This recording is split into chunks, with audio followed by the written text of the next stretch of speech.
What kind of supervisor screams at a worker in front of everyone just for asking to take a 5-minute break?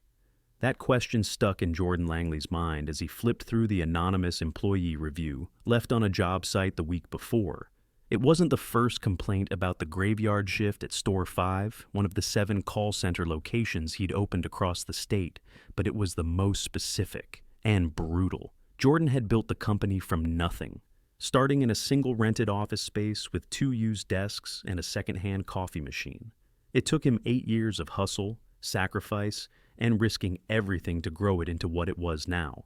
7 fully staffed offices running 24/7, handling outsourced customer service for big-name clients. But lately, he'd been feeling the distance. He hadn't personally worked a shift in years. Managers sent in reports, but something about Store 5 didn't sit right. So he made a decision. He shaved his beard, dyed his peppered hair a plain brown, and swapped his usual blazers for cheap khakis and a company-issued hoodie. He crafted a fake resume under the name Jake Larson, a laid-off warehouse worker looking for a night job. He told HR he wanted to test out their new onboarding process and training protocol from the bottom. Since Store 5 had the highest turnover, they placed him there. Nobody recognized him. The night shift was all new hires and part-time staff, and the only person who might have seen his face before Mallory, the current night supervisor, had never met him. She was hired during the pandemic, promoted quickly, and had only ever seen a corporate headshot from 2 years ago. They all thought he was just another new guy trying to make rent. His first night started at 11 p.m. sharp. "Jake, right?" a tired voice called from behind the front desk. A woman in her 30s with dark circles under her eyes gave him a quick once-over. "You're late. 2 minutes. Don't make it a habit." "I'm sorry," Jordan said, adjusting the lanyard with his fake badge. "Got turned around in the parking lot." "Whatever, follow me. You're with desk row C, and don't leave your station unless I say. You get 1 break halfway through. No bathroom trips unless someone covers you." Jordan blinked. "Even if it's empty?" Mallory turned around sharply. "You think this is a joke? We're on a timer. Every second you're not on the line, our stats drop. You want to last here? Don't talk. Just work." He followed her down the dim hallway, passing flickering lights and broken ceiling tiles. A few workers sat quietly at their desks, mostly young, some clearly exhausted, others wearing worn-out headphones. A girl with a name tag that read Piper gave him a small wave as he walked by. She looked barely 21, but her desk was spotless, and her voice was calm and rehearsed as she handled a call. "Here's your station," Mallory said, pointing to a narrow desk with an outdated headset and a cracked plastic chair. "No complaining. I don't do sympathy." Jordan nodded slowly and sat down. For the next 2 hours, he took calls. Refunds, complaints, confused customers. He was rusty, but picked things up fast. Still, it didn't take long to notice something strange. Mallory didn't move from her post near the break room door. She didn't help anyone. She just sat with her arms crossed, watching. Every so often, she'd bark something loud across the room. "Piper, lower your tone!" Or, "Luis, stop stuttering." She corrected people in front of everyone, never quietly, never constructively. At 1 a.m., Piper approached her. "Hey, Mallory, my dad just texted he's in the ER. I know I still have 2 hours left, but..." Mallory cut her off. "You think this is a daycare? You walk out, you're done. You leave, don't come back." Jordan's stomach turned. Piper's eyes welled up, but she nodded and walked back to her desk without another word. She didn't take a single call for 20 minutes after that. She just sat there, staring at her screen. At the break, Jordan walked outside to get some air. Another employee joined him, Luis, a slim man in his late 40s who'd been scolded earlier for talking too slow. "She always like that?" Jordan asked. Luis shrugged. "Worse lately, ever since we dropped below quota last month. She thinks fear makes us work faster." "Don't you have anyone to report her to?" Luis gave a dry laugh. "District managers are cousin. They don't care what happens at night. We're the cleanup crew no one wants to deal with." Jordan didn't say much more, but inside, he was boiling. He returned to his desk and watched how Mallory treated everyone like disposable parts in a machine. The worst came just before 3 a.m. when Piper accidentally transferred a call to the wrong department. Mallory stormed over and slammed her hand on Piper's desk. Are you stupid or just lazy? I've told you how to do this 10 times. Piper's lip quivered. I just clicked too fast. I didn't mean... You're useless, Mallory snapped. You don't belong here. You want to cry? Go cry in the bathroom. Just don't come back. Jordan stood up. Hey, he said firmly. Enough. His voice cut across the room. Mallory turned. Excuse me? Jordan looked around the room. Every face was staring at him. His heart pounded, but he didn't back down. I said that's enough. Mallory marched over to him. You don't get to tell me how to run this floor, new guy. Jordan held her gaze. You're right, he said. But the CEO does? Mallory blinked. What? He reached into his back pocket and pulled out his real ID.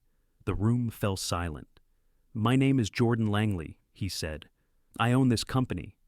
Nobody moved. The buzzing of the fluorescent lights overhead was suddenly louder than anything else in the room.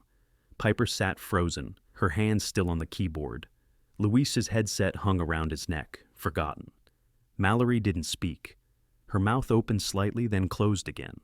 Jordan didn't raise his voice. He didn't need to. The weight of who he was settled over the floor like a dropped curtain. I'll need everyone to stay, he said, scanning the room.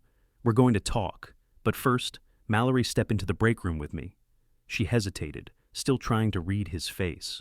She took a slow step, then another, until she disappeared through the break room door. Jordan followed, letting it shut behind him. She folded her arms as soon as it closed. This is a mistake. You've been here one night. You don't understand what it takes to run this shift. You're right, he said. I didn't understand, but I do now. You think this job is about being nice?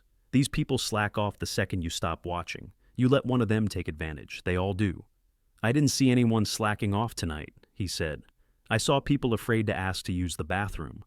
They're lucky to have jobs, she said flatly. You think people lining up to take night shifts? No one wants to work at 3 a.m. They need discipline. If you let them walk over you, the floor falls apart. Jordan stared at her. How long have you been managing this location? Since last spring. I stepped up when no one else wanted to. You've had 5 formal HR complaints in the past 4 months. 3 people quit mid-shift. One of them left a note saying they'd been humiliated in front of their peers. Mallory didn't blink. People are soft now. One bad day and they cry abuse. Someone's father was in the emergency room tonight. You threatened her job for asking to leave. She didn't say it was an emergency. People make things up all the time. I'm not going to get manipulated. Jordan stepped closer. It wasn't your job to decide if she was lying. It was your job to lead. That means listening, not controlling. Her face hardened. So what? I'm fired now? Yes, he said. Effective immediately. She scoffed. You don't have anyone to replace me. You have no idea how short-staffed this place is. I'd rather run short than let this continue another night. He opened the door. She didn't move. You can take your personal items and leave, he said. Security will walk you out. She left without another word. When Jordan stepped back into the main floor, the room was still quiet. Everyone was watching him. He took his time walking to the center, stopping where Mallory had stood earlier that night. I know you weren't expecting any of this, he said. Neither was I. Piper slowly turned in her chair. Her eyes were rimmed red, but she didn't look away. I came here because I wanted to understand what you deal with. I'd been getting reports, but they didn't tell me enough. I needed to see it for myself. Nobody interrupted. Luis sat upright, his fingers laced in front of him. I saw hard-working people doing their best. Under pressure most others would never understand. I saw disrespect, fear, and silence. That ends tonight. He paused. Mallory has been terminated. Effective immediately. This isn't about revenge. This is about making sure none of you ever have to work under that kind of leadership again. A few heads turned toward one another. Piper lowered her hands into her lap. Jordan continued. I won't pretend I can fix everything overnight. I know the problems here go deeper than one person, but I'm staying through the rest of the shift. Then I'm bringing in someone from headquarters to run nights until we find a permanent replacement, someone who listens. A voice from the back hesitated. What if they're just like her? They won't be, Jordan said, because they'll answer directly to me. He let that sink in, then glanced around again. Breaks are reinstated. Bathroom access is unrestricted within reason. If someone needs help on a call, ask. You won't be punished for it. Luis raised his hand slowly. And if someone needs to leave for a personal emergency? They go, Jordan said. No questions asked. Piper stood, her chair scraping the floor softly. Can I go now? She asked. My dad's still at the hospital. Jordan nodded. Do you have a ride? She shook her head. I'll cover your cab, he said. Take the rest of the week off, paid. She blinked once, then grabbed her bag and walked toward the door. Just before she reached it, she turned slightly. Thanks, she said quietly. He gave a short nod. Take care of him. After she left, the shift continued, running quieter but lighter. Jordan made rounds between the desks, listening in on calls, taking a few himself. He noticed Luis had a rhythm to his speech, methodical, careful, even comforting. Customers didn't seem to mind the pace. In fact, they responded better than they had to some of the faster agents. Around 4:30, an older woman named Nikki leaned over her desk. You really going to stay till close? Yes, Jordan said. Why? She smiled faintly. Most people with offices in the city don't last past midnight down here. At this point, he said, I'm just another guy finishing a shift. By 5, a few people began to stretch. The end was in sight. Jordan gathered them in the center of the room before the final calls wrapped up. I know tonight was a shock, he said, but this can't be a one-night fix. Over the next month, I'll be visiting every location personally. We're doing full audits of night shift leadership, equipment, and physical workspaces. The ceiling tiles are getting replaced, the chairs too. You'll be part of that process. We'll schedule one-on-one feedback sessions starting next week. Nikki raised an eyebrow. You sure we're allowed to say what we really think? You're not just allowed, Jordan said. You're expected to. The sun was rising by the time the shift ended. As people gathered their things, a few lingered around him, not with questions, but with something closer to guarded hope. As the last of the team filed out, Jordan stayed behind, alone on the floor.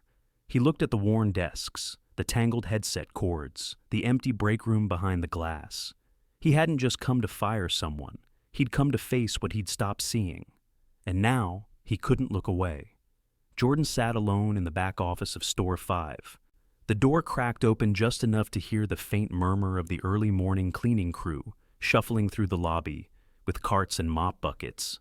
The office smelled faintly of burnt coffee grounds and old carpeting. The sun was just starting to edge through the narrow blinds, casting a dull orange glow over the whiteboard on the wall, still marked with outdated metrics from 2 weeks ago. He had stayed after the night shift ended, not because he had to, but because he wasn't ready to walk away yet. The place felt heavier now, like the walls had absorbed the tension of every ignored complaint, every time someone stayed silent instead of speaking up. There was a soft knock. The door creaked as Luis leaned in, still in his plain gray zip-up. You got a minute? He asked. Jordan nodded. Yeah, come in.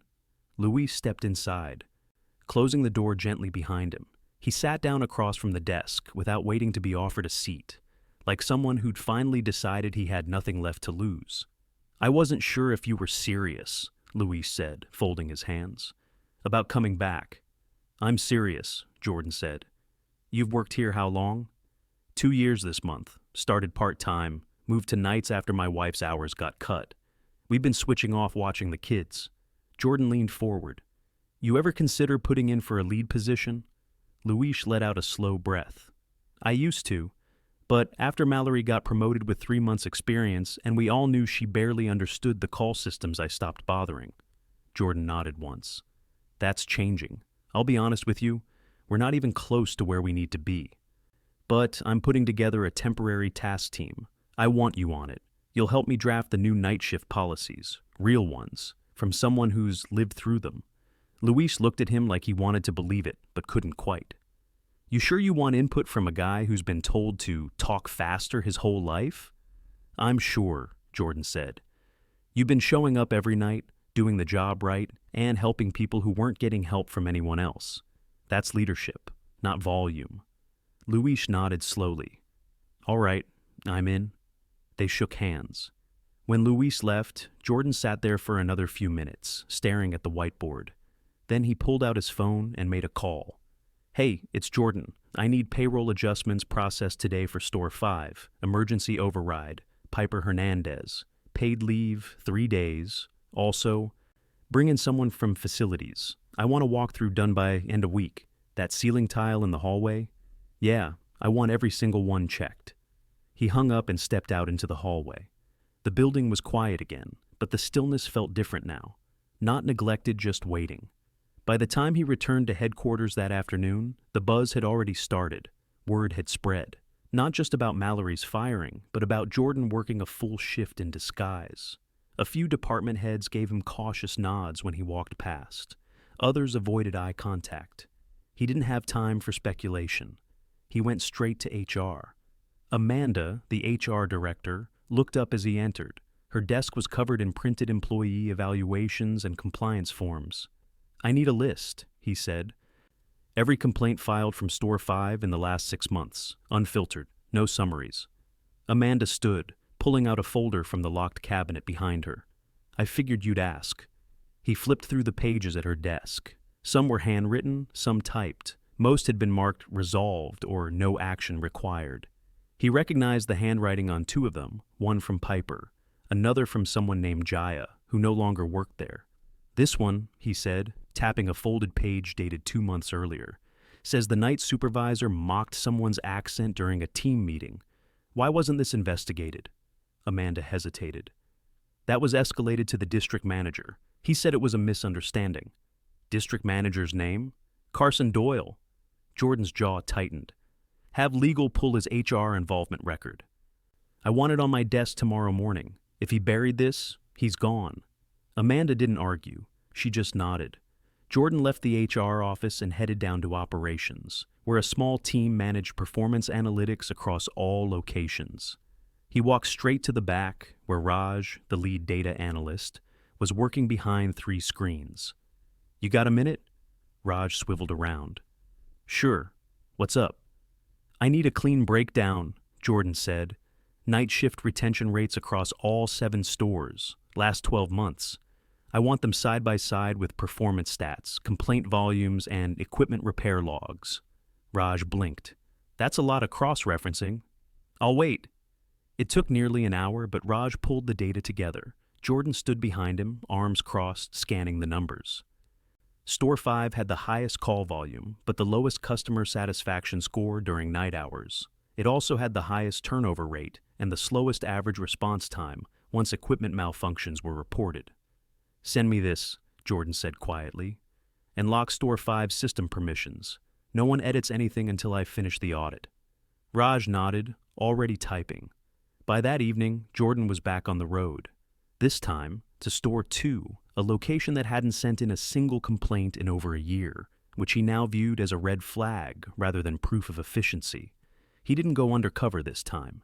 He walked in through the front entrance, clipboard in hand, and introduced himself to the evening floor manager. "Surprise inspections," he said, offering a half smile. They're the new normal.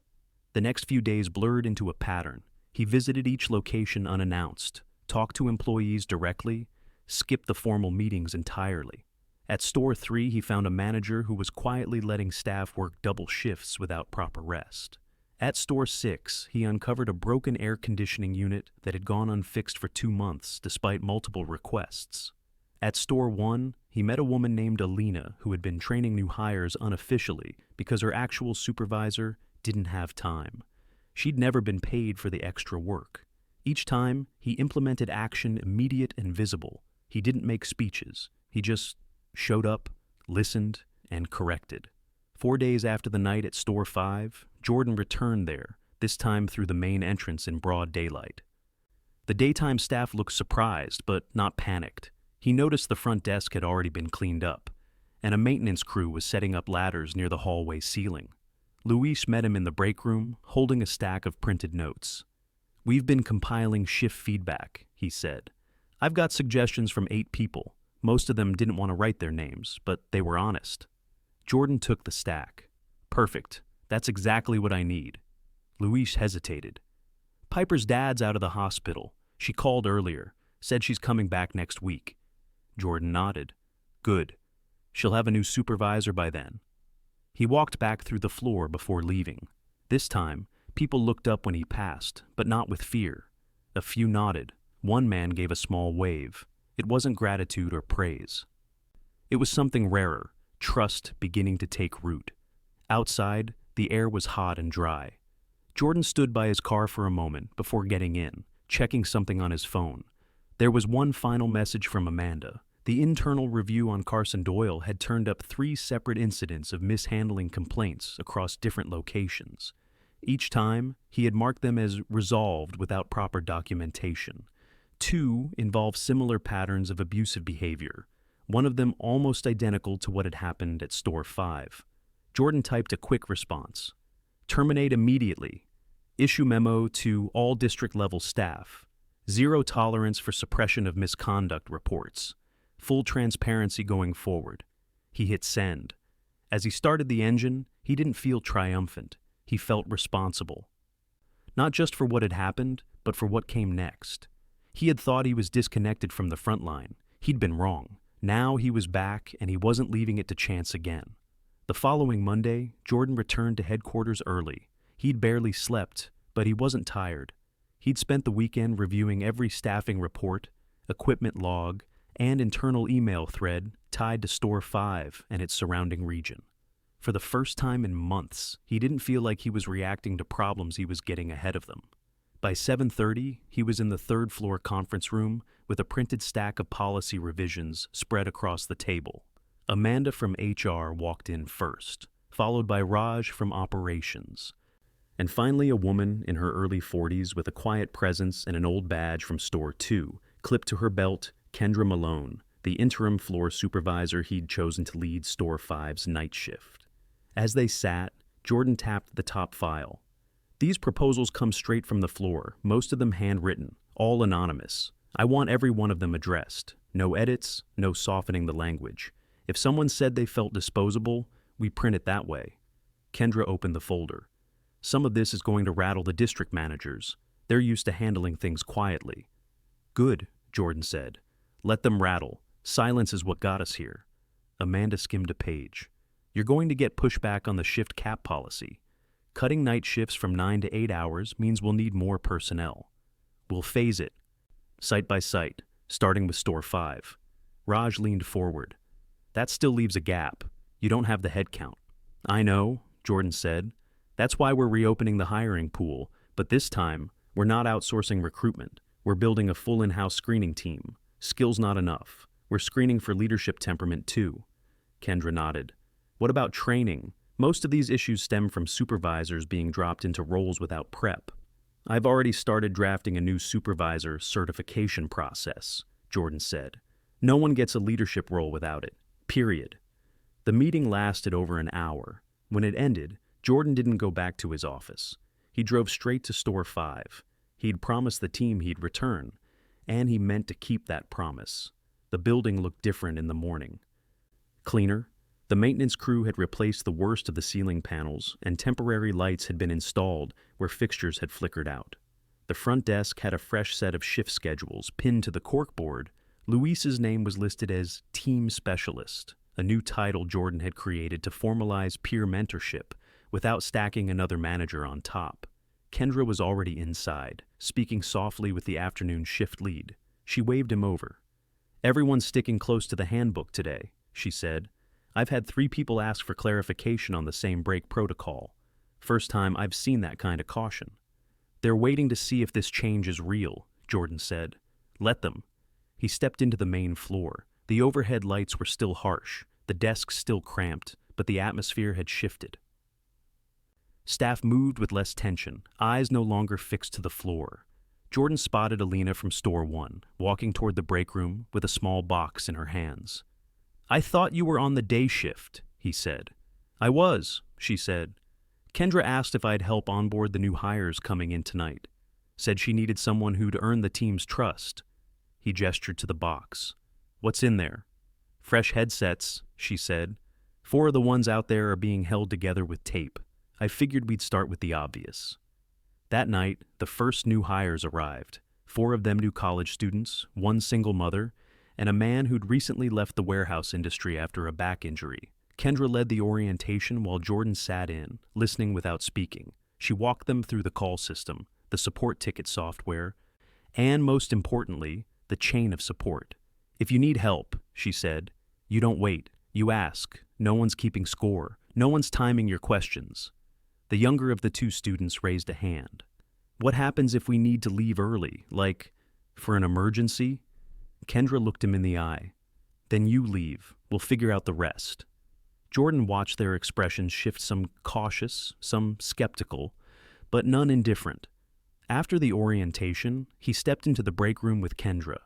She poured herself a cup of coffee and leaned against the counter. You think it'll stick? She asked.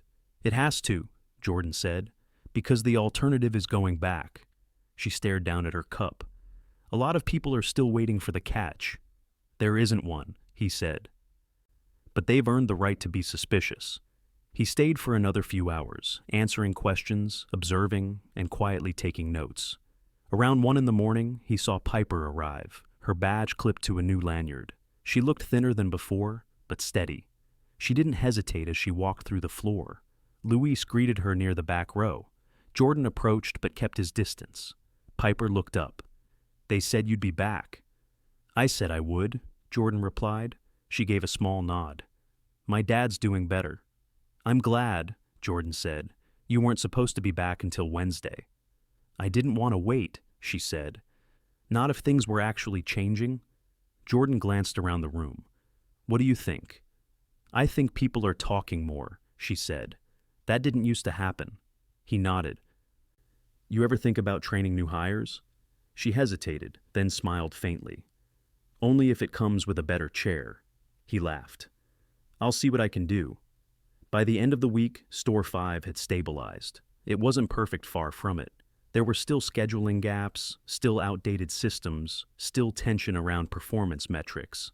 But the culture had shifted, and that was the hardest thing to move. Jordan stood in the back hallway Friday morning, watching as the graveyard shift handed off to the early crew. There were no raised voices. No one was rushing out with their heads down. A few lingered to chat. Piper was explaining something to one of the new hires near the copy station, while Luis refilled the coffee machine. Kendra joined him by the door. I'll say this, she said. I've worked a lot of overnight jobs. Never seen one get better in 5 days. It didn't get better, Jordan said. It just stopped getting worse. She nodded. That's enough for now. He turned to her. One last thing. You want the permanent supervisor role? Kendra didn't hesitate. I do. Then it's yours, he said. Effective next week. As he walked out into the parking lot, the sun just starting to rise, Jordan pulled out his phone and drafted the first line of the company-wide memo he'd planned all week. Leadership isn't about control, it's about responsibility, and responsibility starts with listening. He hit send. He didn't plan on going undercover again. He didn't need to. Now, people knew he was watching. More importantly, they knew he'd act. And for the first time in a long time, he felt like he was leading his company again, not from the top floor, but from the ground up.